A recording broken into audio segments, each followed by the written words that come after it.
വർഷങ്ങൾ നീണ്ടുനിൽക്കുന്ന പിണക്കത്തിൻ്റെയും മാറിത്താമസിക്കലിൻ്റെയും ശേഷമാണ് വിവാഹമോചനത്തിനായി കോടതിയെ സമീപിക്കുന്നത്.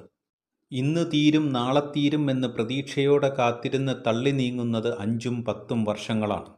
20-22 വയസ്സിൽ വിവാഹം കഴിക്കുന്ന ഒരു സ്ത്രീ കുറഞ്ഞ നാളത്തെ വൈവാഹിക ജീവിതം, തുടർന്ന് യോജിച്ചു പോകുമോ ഇല്ലയോ എന്ന് വ്യക്തതയില്ലാത്ത വർഷങ്ങൾ, അതിനുശേഷം കോടതി വിധിക്കായി കാത്തിരിക്കുന്ന നീണ്ട കാലയളവ്, വയസ്സ് നഷ്ടപ്പെടുന്നതിനോടൊപ്പം ഉണ്ടാകാവുന്ന മാനസിക സമ്മർദ്ദവും നമുക്ക് ഊഹിക്കാവുന്നതേയുള്ളൂ. കോടതിയിൽ നിന്ന് ഇത്രമാത്രം താമസമുണ്ടാകാനുള്ള പ്രധാനപ്പെട്ട കാരണം വർദ്ധിച്ചു വരുന്ന കേസുകളുടെ എണ്ണം തന്നെയാണ്. മറ്റൊന്ന്, വിവാഹമോചനത്തെ ഒരു കോടതിയും പ്രോത്സാഹിപ്പിക്കുന്നില്ല എന്നുള്ളതാണ്.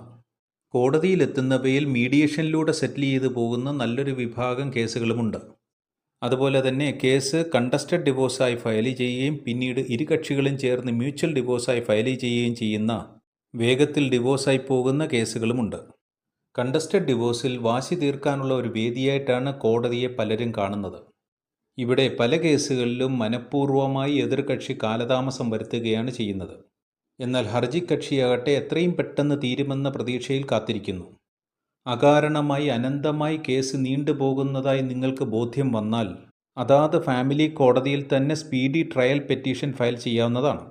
ഇത്തരത്തിലൊരു പെറ്റീഷൻ ഫയൽ ചെയ്യുമ്പോൾ പ്രത്യേകം ശ്രദ്ധിക്കേണ്ട വിഷയം, നിങ്ങൾ നൽകുന്ന റീസൺസ് ജസ്റ്റിഫിയബിളും വാലിഡുമായിരിക്കണം. നിങ്ങൾ നൽകിയ പെറ്റീഷനിലെ ഗ്രൗണ്ട്സ് റീസണബിൾ ആണെന്ന് കോടതിക്ക് ബോധ്യം വന്നാൽ പെറ്റീഷൻ അലോ ചെയ്യുകയും വളരെ വേഗം കേസ് ഡിസ്പോസ് ചെയ്യുന്നതുമാണ്.